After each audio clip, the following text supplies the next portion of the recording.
Shalom saudaraku, jumpa lagi dengan saya Zizka Dan saya Bobby di Midweek Online Service. Nah saudaraku, apa kabar? Tanpa terasa kita sudah ada di awal bulan Mei. Dan kita sekarang berada di masa libur panjang ya Bobby. Luar biasa sekali. Gimana nih saudaraku? Jangan lupa ya, meskipun libur panjang, dimanapun kita berada, tetap terapkan prokes dan jaga kebersihan dan kesehatan. Dan juga jangan lupa saudara-saudara, sekarang gereja kita sudah mulai ada ibadah onsite juga loh. Ibadah onsite sudah dibuka ya. Betul sekali, baik di Tamsir maupun yang di GPI Moy. Luar biasa, kami mengundang Bapak Ibu sekalian untuk kembali beribadah secara onsite di gereja. Mari rasakan hadirat dan lawatan Tuhan, perkumpulan umat beriman secara bersama-sama di ibadah offline kita. Nah, dan sekarang pada minggu kali ini saudara-saudara kita akan dilayani oleh Bapak Pendeta Johan Lumendong yang saudara-saudara sudah tahu sekali bahwa beliau sudah sering sekali melayani kita di Midweek Online Service maupun di ibadah online dan offline ya Siska ya. Online dan offline kita. Ya, dan tema yang akan dibawakan oleh beliau pada kali ini yaitu pengenalan akan Tuhan. Menarik sekali ya. Menarik sekali. Nah, seperti apa? Langsung saja, mari kita sama-sama saksikan di Midweek Online Service. Shalom jemaat Tuhan, Tuhan akan memberkati Anda dengan kebenaran firman.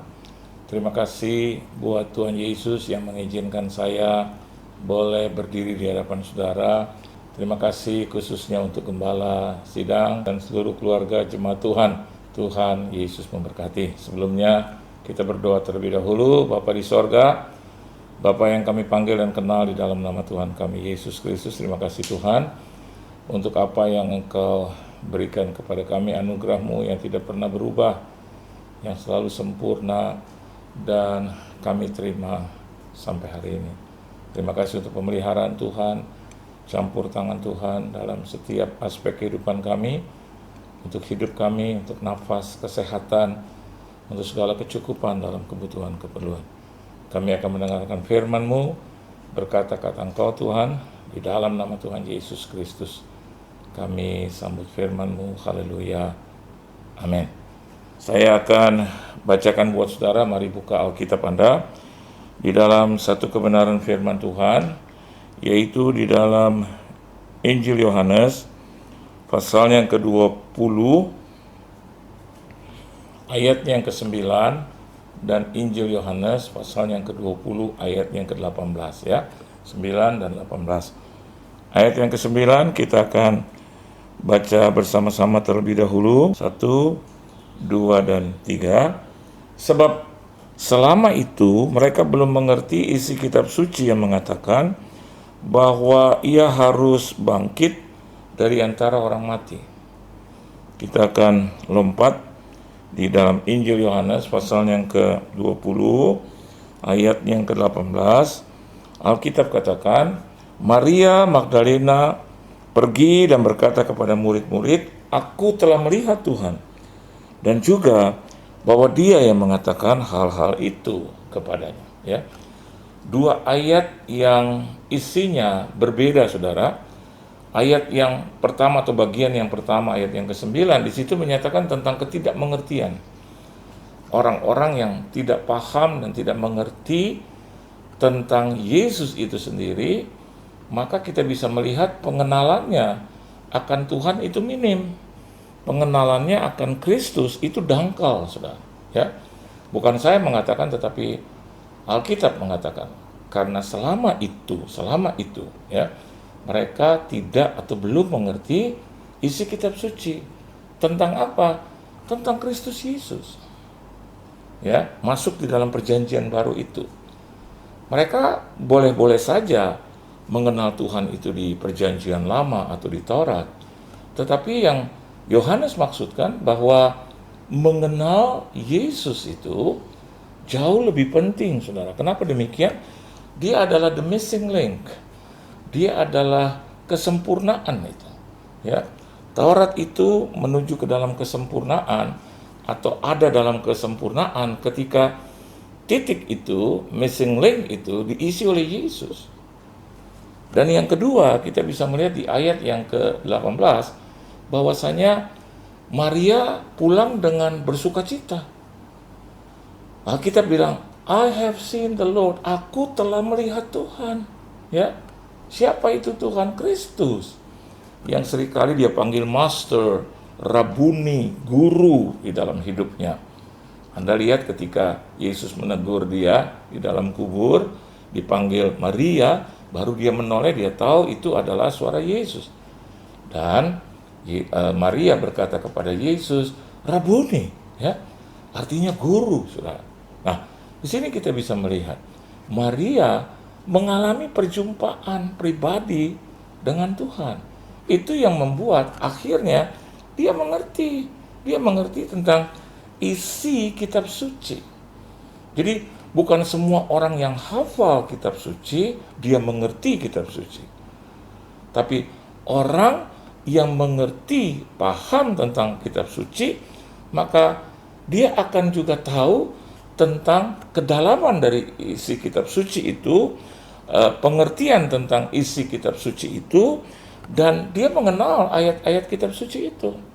Jadi jangan berhenti hanya menghafal ayat, membaca firman saja, tetapi kita juga harus ada di dalam satu pengalaman perjumpaan pribadi bersama dengan Tuhan, atau perjumpaan pribadi dengan Tuhan.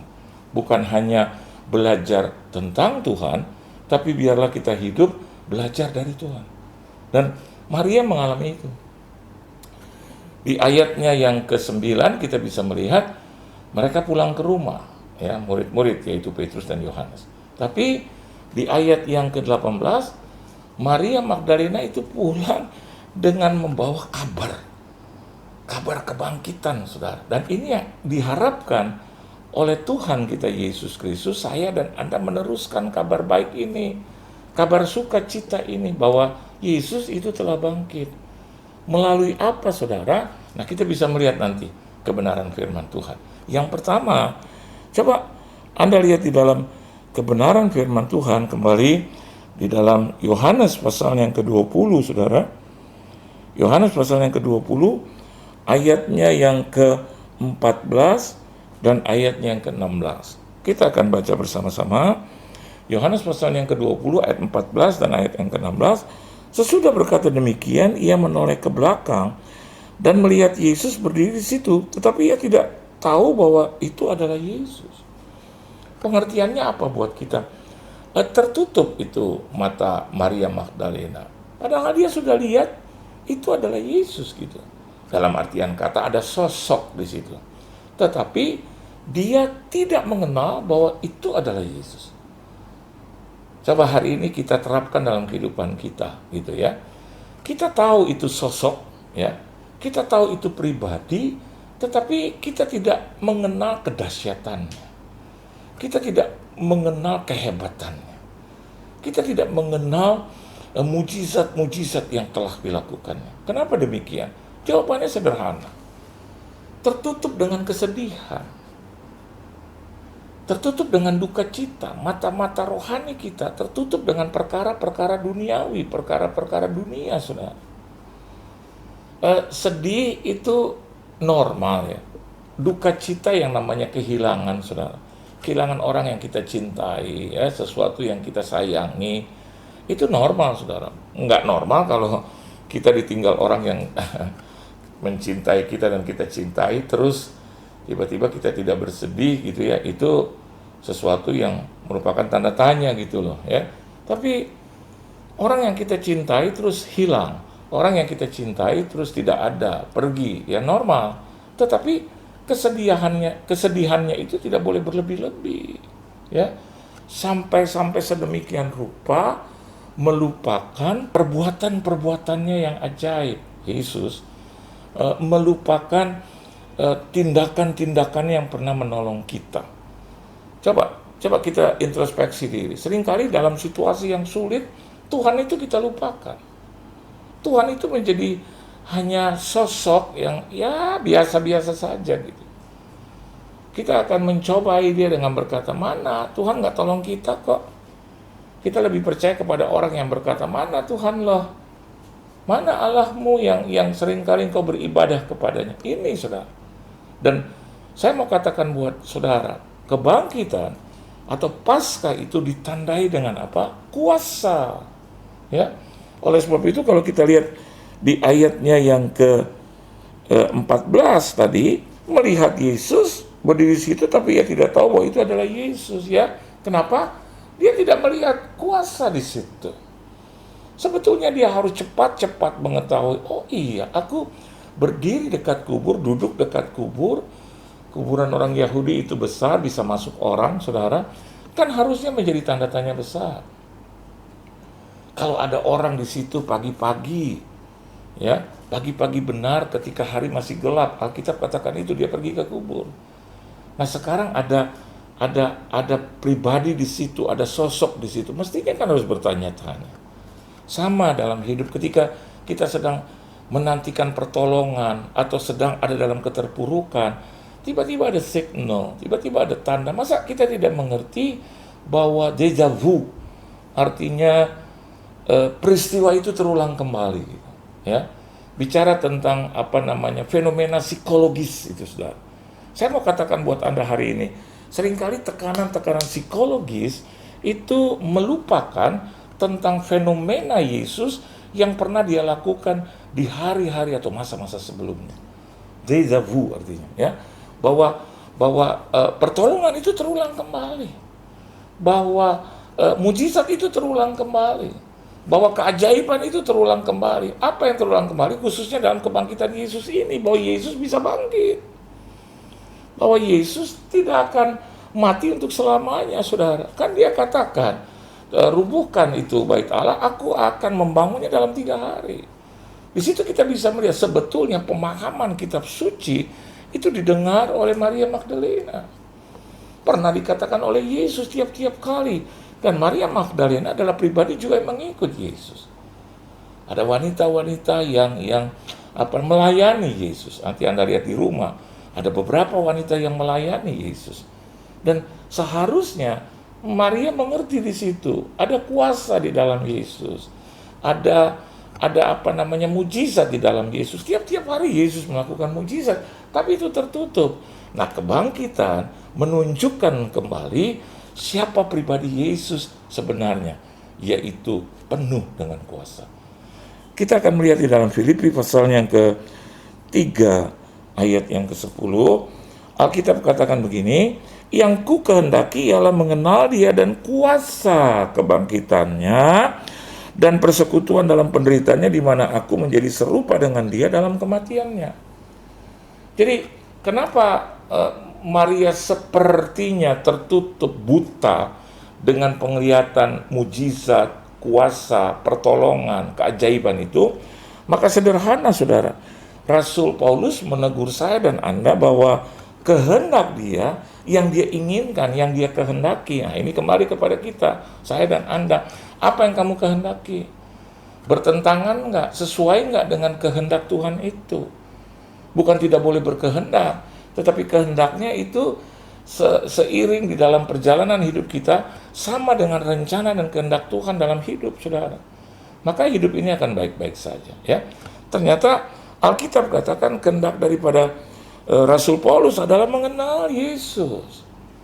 Jadi kebangkitan ini merefleksikan diri saya dan Anda harus mengenal lagi dia lebih indah. Pesan Paskah pada hari ini menyatakan itu, kenali dia lebih lagi, kenali dia lebih lagi. Dan kuasa kebangkitannya itu yang harus saya dan Anda pahami untuk apa, saudara, menguasai hidup kita dan membangkitkan hidup kita yang ada dalam keterpurukan. Hanya Tuhan yang bisa lakukan itu. Kuasa itu yang hanya bisa membangkitkan kita. Tidak ada yang lain. Jangan coba-coba pergi kepada pribadi-pribadi yang tidak memiliki kuasa itu, saudara. Kuasa yang mana, Pak? Kuasa kebangkitan. Dan bagaimana saya memilikinya? Sederhana, saudara. Rasul Paulus katakan, dan persekutuan dalam penderitaannya. Saya dan Anda harus biasa di dalam penderitaan Kristus. Dia menunjukkan kepada saya dan Anda bahwa sesungguhnya dia menderita juga kok. Jadi kalau Tuhan itu 100% manusia pada saat itu dan 100% Tuhan pada saat itu adalah Yesus gitu, menderita. Maka saya dan Anda juga harus membiasakan diri di dalam apa? Tanda kutip penderitaan. Tanpa perlu mencari-cari penderitaan, menyayat-nyayat diri, bunuh diri, saudara, ya. Terus membuat penderitaan sendiri. Karena dosa kita menderita, ya itu lumrah lah, itu harus. Tetapi kalau saya dan Anda hidup benar di hadirat Tuhan, ya, beribadah, pujian, penyembahan, melakukan kebenaran firman Tuhan, itu dibenarkan oleh Tuhan. Tapi jangan lupa juga bahwa di dalamnya harus ada pencobaan-pencobaan atau ujian-ujian. Yang namanya orang yang dibenarkan pasti iblis nggak suka. Yang namanya orang dibenarkan ya pasti Tuhan akan memberikan ujian. Supaya apa? Supaya naik lagi ke level yang lebih tinggi. Ini yang dianut oleh Rasul Paulus. Jadi Rasul Paulus itu menderita, saudara. Dan dia katakan bukan dia menantang, tapi dia katakan persekutuan dalam penderitaannya. Bersekutu gitu loh. Jadi bersama-sama dengan Tuhan. Katanya di situ. Jadi persekutuan antara kita dan Tuhan. Jadi tidak menderita sendiri, saudara. Kenapa demikian? Karena Tuhan memberikan kita kekuatan, kuasa untuk menanggungnya. Alkitab katakan, pikulah kuk yang kupasang. Ya, itu ringan katanya. Artinya ringan, ada kuasa Tuhan yang memberikan engkau kekuatan. Untuk apa? Untuk memikulnya, untuk menanggungnya. Bahkan Rasul Paulus juga mengatakan, di mana aku menjadi serupa, ya. Bukan Anda menjadi Yesus, to become Jesus, to be like, seperti Yesus, ya. Jadi bukan mirip-mirip, saudara.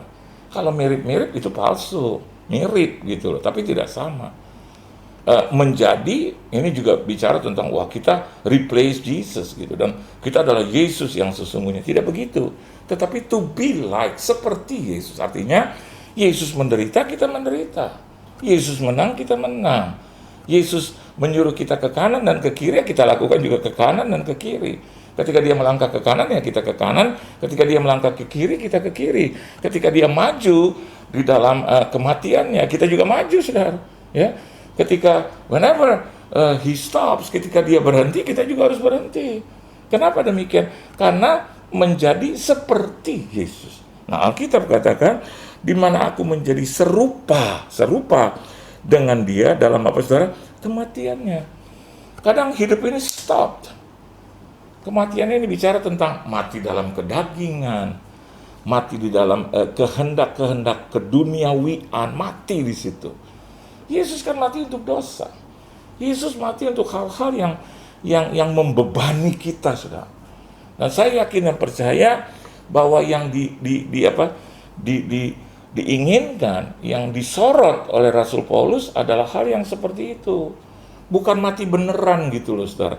Di situ dikatakan serupa dengan dia dalam kematiannya, ya. 3 hari kan. Bagaimana kita lihat dia bangkit, ya. Nah, dalam kematiannya ada saat-saat perenungan di situ. Ada saat-saat diam di situ. Ada saat-saat being left, ditinggalkan, being abandoned, ditinggalkan, saudara. I challenge you, bukankah kita juga seperti itu? Jangan bilang itu nasib. Jangan bilang itulah hidup. No. Saya mau katakan buat saudara, hidup kita berbeda. Berbeda dengan apa yang dijalankan orang-orang yang tidak mengenal Tuhan. Sangat berbeda, saudara. Hidup kita menjadi milik Kristus. Dan Rasul Paulus katakan, kita juga harus ada serupa dengan dia dalam kematian. Ya. Ini yang Tuhan ingin jelaskan kepada saya dan Anda, bahwa sesungguhnya Paskah itu membawa kuasa kepada kita. Ya, dia hanya sebentar mati, terus Alkitab katakan dia bangkit. Rasul Paulus juga ingin katakan kepada kita, tidak lama kita ada di dalam penderitaan itu, di dalam kediaman itu, ya, diam itu. Kadang kita juga harus diam, menyingkir, ya, keluar dari hiruk pikuknya dunia. Kita harus ada dalam kesendirian, ada di dalam doa, ada dalam persekutuan, ada di dalam kesucian, kekudusan, terlepas dari hal-hal yang memberatkan atau bahkan hal-hal yang membuat kita tidak menjadi kudus. Kita harus menguduskan diri, kita harus sadar, kita harus introspeksi diri, dan kita akan melihat kuasa itu kembali menyertai kita. Yang kedua, ada apa di balik kebangkitan Yesus, di balik Paskah itu? Saya akan ajak Anda untuk melihat di dalam Yohanes pasal yang ke-20, ayat yang pertama, ayat 13, ayat 15, dan ayat yang ke-18 ya. Saya akan bacakan buat saudara. Alkitab katakan begini dalam Yohanes pasal yang ke-20 ayat yang pertama. Pada hari pertama minggu itu, pagi-pagi benar, ketika hari masih gelap, pergilah Maria Magdalena ke kubur itu dan ia melihat bahwa batu telah diambil dari kubur. Saya mengerti tentang kepergian Maria yang ada di dalam hati atau dalam pikirannya, yaitu ingin mengunjungi bukan Yesus yang hidup, tapi pasti Yesus yang mati. Ya, kenapa dia jalan pagi-pagi itu, terus dia bawa di dalam Injil yang lain membawa rempah-rempah, ingin membalur tubuh Yesus yang mati itu, ya. The body of Christ yang dia tahu sudah mati, diturunkan dari salib, terus diberikan kain kafan, ya, terus di kepalanya itu ditutup juga dengan kain, itu yang ditemukan oleh Petrus dan juga oleh Yohanes di dalam Yohanes pasal yang ke-20 di bagian-bagian awal itu, dari ayat 1 sampai dengan ayat yang ke-8, kita lihat itu. Dan yang kedua, ada satu tanda di situ, bahwa ketika batu itu terguling, Maria kaget.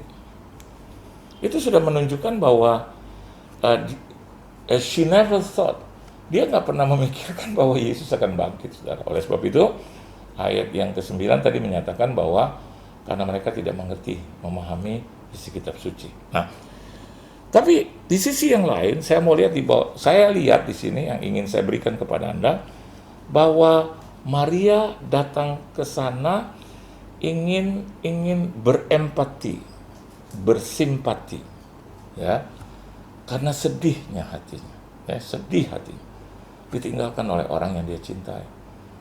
Pada saat di masa-masa, nanti Anda baca di rumah tentang Maria Magdalena, masa-masa sulit, pribadi yang menolong dia adalah Yesus, ya. Bahkan kita melihat bagaimana dia juga pernah dirasuki, saudara, dan yang mengusirnya adalah Yesus.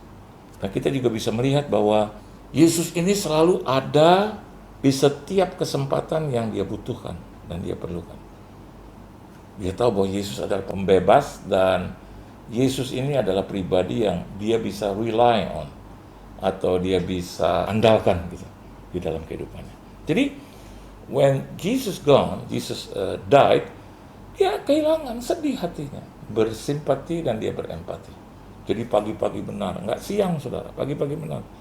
Dia nggak mau ada kerumunan banyak orang atau hal-hal yang lain yang mengganggu nanti kekusukan dia. Dia tahu bahwa dia datang ke sana untuk menyatakan kesedihannya di kubur. Satu. Yang kedua, di ayat yang ke-13. Ayat 13 katakan, kata malaikat itu kepadanya, "Ibu, maka apa engkau menangis?" Menangis, ya. Itu sudah menunjukkan tentang hatinya itu, hatinya yang sedih, hatinya yang sangat terpukul, ya. Sehingga akhirnya malaikat juga menegur dia, "Why are you crying, man? Why are you crying, woman?" Ya. Dan jawab Maria kepada mereka, "Tuhanku telah diambil orang dan aku tidak tahu di mana ia diletakkan." Gitu, ya. Jadi pribadi yang mengasihi aku dan aku kasihi itu tidak ada lagi, bahkan diambil orang gitu loh. Jadi aku sedih banget, aku merana, aku nelangsa, bagaimana lagi hidupku gitu. Dan sekarang aku ingin berempati dan bersimpati, mayatnya nggak ada lagi gitu. Jadi pukulan yang kedua buat dia, nangis dia, saudara, ya. Terus yang ketiga di ayat yang ke-15. Ayat 15 katakan, kata Yesus kepadanya, "Ibu, mengapa engkau menangis?" Satu pertanyaan yang sama, ya. "Siapakah yang kau cari?" Ya. Terus Ayat 13 menyatakan, ibu mengapa engkau menangis? Ya, jawab Maria kepada mereka, Tuanku telah diambil orang dan aku tidak tahu di mana ia diletakkan.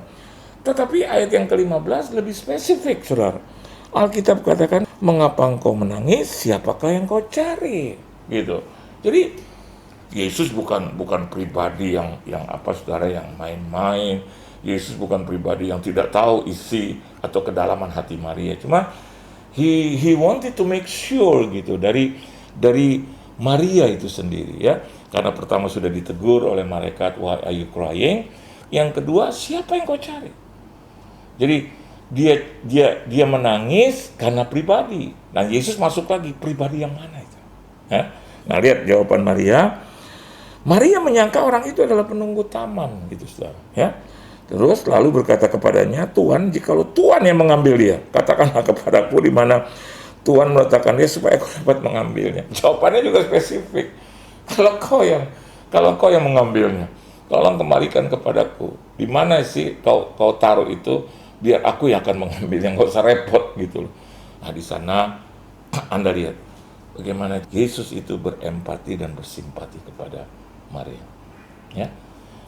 Alkitab katakan di ayat yang ke-18, Maria pergi dan berkata kepada murid-murid, aku telah melihat Tuhan. Juga dengan kata-kata yang penuh dengan euforia, penuh dengan sukacita, saudara. Ya, berbeda dengan yang pertama, yang kedua, yang ketiga. Tapi yang saya mau tekankan di sini bahwa ayat 1, 13, 15, 18 ini bermuara kepada satu kata, yaitu rasa.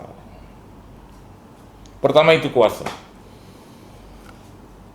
Paskah itu membawa kita kepada satu alam, satu kata, satu nuansa, yaitu rasa. Hari ini bagaimana dengan hidup kita? Apakah hati kita masih ada rasa itu? Makanan tanpa garam itu tidak ada rasa. Hidup itu juga harus punya rasa. Rasa empati, rasa simpati, rasa kasihan gitu loh. Sama orang-orang yang mungkin ya susah, lapar, sudah nggak makan, nggak punya pakaian, punya problematika kehidupan yang mungkin pernah menceritakan kepada Anda. Saya mau katakan buat Anda, tidak melulu itu perlu uang, dana, ya, walaupun itu juga sesuatu yang patut dipertimbangkan. Tetapi kadang hanya dengan perhatian, kadang hanya dengan body language yang menyatakan bahwa ya, I care about you, ya, I love you gitu. Because of Jesus I love you. Ayo, saya tantang Anda hari-hari ini sebagai pengikut Kristus. Kita tidak harus jauh-jauh, saudara. Mau melayani di pedalaman-pedalaman, saya mau katakan buat saudara, kita mulai dulu dari orang-orang yang terdekat dengan kita. Bagaimana rasa kita dengan suami kita? Rasa kita dengan istri kita? Rasa kita dengan orang tua kita? Rasa kita dengan anak-anak kita? Rasa kita dengan kakak, adik-adik, dengan mertua, dengan mantu, dengan sepupu, dengan keponakan, saudara, ipar-ipar, itu dulu deh. Dengan tetangga-tetangga, dengan rekan-rekan seiman gitu loh. Nah, baru kita masuk ke orang-orang susah yang di luar, tetangga, teman gitu loh, ya, atau orang yang kita tidak kenal sama sekali. Punya nggak kita rasa itu? Yesus punya rasa itu. Maka tergeraklah hati Yesus oleh belas kasihan. Maka tergeraklah hati Yesus oleh belas kasihan. Selalu dasarnya belas kasihan, belas kasihan, belas kasihan, belas kasihan. Jumpa dengan wanita yang berdosa, belas kasihan. Jumpa dengan perwira di Kapernaum, belas kasihan. Berjumpa dengan Zakius, belas kasihan. Berjumpa dengan Lewi, belas kasihan. Berjumpa dengan Maria Magdalena, belas kasihan. Dengan Lazarus, belas kasihan. Dengan Maria dan Marta, belas kasihan. Bahkan dengan penjahat di kiri kanannya, belas kasihan. Dengan Pilatus saja belas kasihan. Kalau dia jawab terus, saya yakin bahwa Pilatus tidak bisa berbuat apa-apa, saudara. Dengan kekuatan dia, dengan kuasa dia, bagaimana Pilatus mau menang melawan pribadi Kristus yang notabene adalah 100% juga God. Hanya satu kali dia menjawab, engkau yang menyatakan. Setelah itu dengan belas kasihan dia lihat orang-orang yang menyesah dia, yang berkata turun dari salib, orang lain kau tolong, katanya anak Allah yang maha tinggi, katanya datangnya dari kerajaan sorga, ayo turun dari salib. Dia nggak turun dari salib. Kenapa? Belas kasihan kepada orang banyak. Orang banyak mengikuti dia. Dia bilang kepada murid-murid, aku tidak akan membiarkan dan menyuruh mereka kembali ke rumah. Aku tidak mau mereka pingsan di jalan. Jadi kau yang harus kasih makan. Yesus berikan mujizat, melakukan mujizat. Ya, 5.000 orang bisa makan, 4.000 orang bisa makan. Dengan 10 orang kusta, dia berbelas kasih. Bahkan dia berkata, kemana engkau ketika aku lapar? Kemana engkau ketika aku telanjang? Ini membuktikan tentang belas kasihan Yesus. Belas kasihan Yesus kepada orang banyak. Dia menangisi Yerusalem, belas kasihan. Dia melihat banyak orang-orang yang perlu ditolong, perlu dijamah. Bagaimana dengan kita hari ini? Apa isi hati kita, saudara? Ya, lihat orang yang susah aja, jangankan kita tolong, kita harus menghindar begitu jauh. Kita membalikan badan karena dia bau, dia kotor, dia bukan siapa-siapa, dia di bawah level kita, di bawah kelas kita. So, saya ingin mengatakan hanya KTP saja menyatakan kita Kristen, tetapi hidup kita jauh dari belas kasihan yang diharapkan oleh Tuhan. Bahkan dia mengatakan bahwa firman Tuhan katakan itu membutuhkan belas kasihan, bukan hanya korban persembahan, saudara. Kalau saya dan Anda di dalam hidup ini selalu punya belas kasihan, maka korban persembahan kita bisa nyatakan. Ada banyak orang juga bisa memberi tanpa belas kasihan, saudara.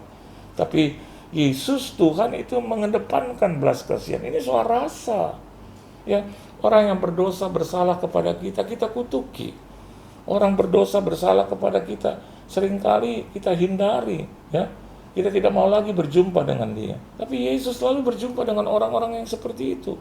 Orang-orang yang dimarginalkan, orang-orang yang dipinggirkan, orang-orang yang nggak dianggap. Oleh sebab itu dia menjadi pribadi yang sangat terkenal. Sampai hari ini miliaran umat manusia menyembah dia sebagai juru selamat, saudara. Dan menjadi pribadi yang nomor 1 di muka bumi. Kenapa demikian? Pengikutnya begitu banyak. Dan Anda serta saya adalah bagian daripada pengikut Yesus. Mari, biarlah kita bukan hanya menjadi pengikutnya, tetapi pengikutnya yang memiliki empati, memiliki simpati, memiliki belas kasihan di dalam kehidupan. Punya rasa itu. Setidak-tidaknya kita merasa bahwasanya orang ini layak ditolong. Atau setidak-tidaknya, aku bersimpati dengan dia. Aku turut merasakan sepenanggungan. Jangan tunggu sampai dia mati. Jangan tunggu sampai dia tidak bisa berbuat apa-apa lagi. Atau jangan tunggu nanti orang lain yang menolong dia. Saya mau katakan bukan berarti kita ingin atau menginginkan pertolongan kembali dari Tuhan gitu ya. Ketika kita beri, kita dapat, kita mengharapkan itu, tidak. Tetapi biarlah atas belas kasihan yang ada dalam hidup, kita menolong dia untuk kali yang pertama. Kita menjadi pribadi yang pertama yang mampu menolong mereka. Tuhan Yesus memberkati saudara. Biarlah kesempatan ini menjadi kesempatan yang baik buat kita. Bahwasanya Paskah itu membawa kebangkitan, ya. Paskah itu membawa kuasa kebangkitan atas hidup kita. Dan yang kedua, membawa rasa, ya. Rasa kasih, rasa kasihan, rasa compassion itu, berbelas kasihan, rasa iba itu kepada siapapun yang Tuhan mau atau Tuhan izinkan kita bertemu dengan mereka, dipertemukan oleh Tuhan, ya. Yang kita bersyukur Tuhan masih memberikan kesempatan itu. Alkitab bilang kita tidak boleh jemu-jemu berbuat baik, saudara. Dan kapan itu kita lakukan? Pada saat kita masih hidup. Diberkatilah hidupmu, diberkatilah rumah tanggamu, kesehatanmu, diberkatilah bisnis usahamu, pekerjaanmu, diberkatilah kesehatanmu, diberkatilah keluarga besarmu, pelayananmu, gerejamu. Apa saja yang kau kerjakan, dengan kuasa dan rasa, Anda diberkati oleh Tuhan, berhasil dan beruntung.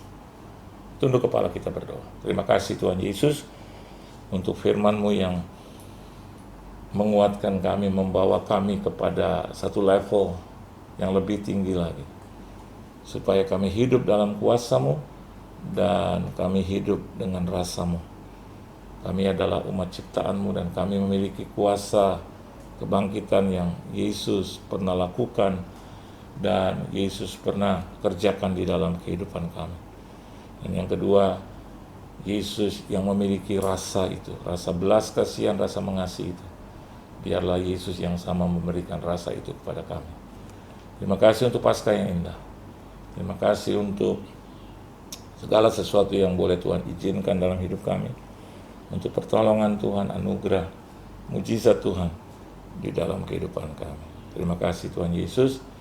Dan biarlah Kau memberkati seluruh jemaat-Mu dimanapun mereka berada. Diberkatilah keluarga rumah tangga mereka, diberkatilah kesehatan tubuh, jiwa, dan roh mereka. Apa saja yang mereka kerjakan boleh berhasil dan beruntung. Di dalam nama Tuhan Yesus Kristus kami semua telah diberkati. Haleluya. Amin. Tuhan Yesus memberkati. Kita angkat tangan kita untuk menerima berkat daripada Tuhan. Biarlah berkat daripada Allah Bapa, kasih sayang dari anak yang tunggal Tuhan kita Yesus Kristus, persekutuan yang manis dalam Roh Kudus menyertai hidup kita mulai hari ini bahkan sampai selama-lamanya, sampai Tuhan Yesus Kristus datang kali yang kedua. Dan biarlah apa saja yang kita kerjakan boleh berhasil dan beruntung di dalam nama Tuhan Yesus Kristus. Semua yang percaya katakan amin. Tuhan Yesus memberkati saudara. Haleluya. God bless you.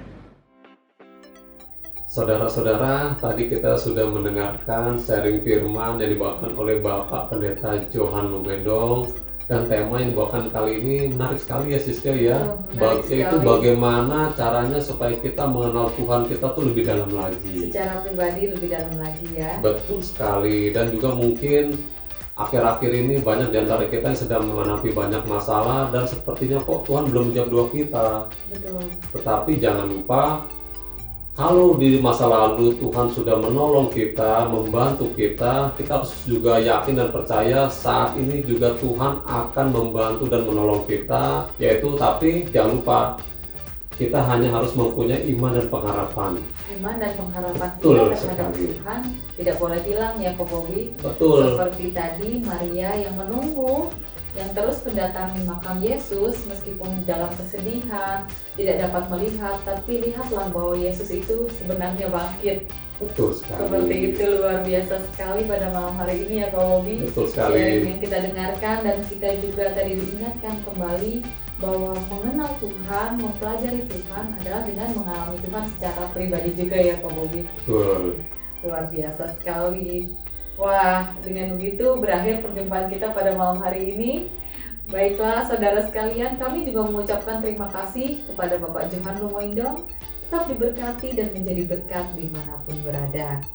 Baiklah. Dan itu saja saudara-saudara, sampai bertemu lagi di kesempatan berikutnya di Midweek Online Service.